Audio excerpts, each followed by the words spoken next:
जय जिजाऊ जय शिवराय बांधवांनो.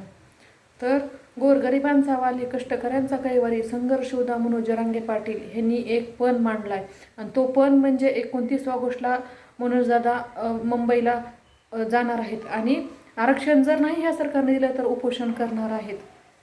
आणि त्यांनी सांगितलंय की एकतर आरक्षणाची विजयाची यात्रा निघल, नाही तर माझी अंतिम यात्रा निघल.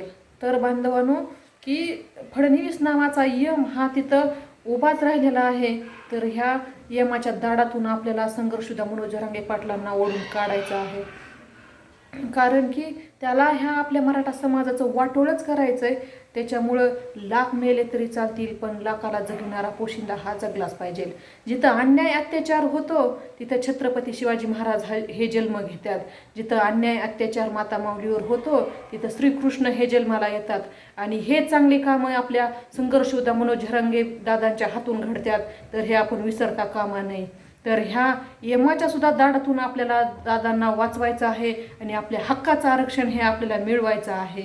जय जिजाऊ जय शिवराय, एक मराठा कोटी कोटी मराठा, जो घरात बसला तो मराठा कसला, ऊट मराठ्या जागा हो आरक्षणाचा धागा हो.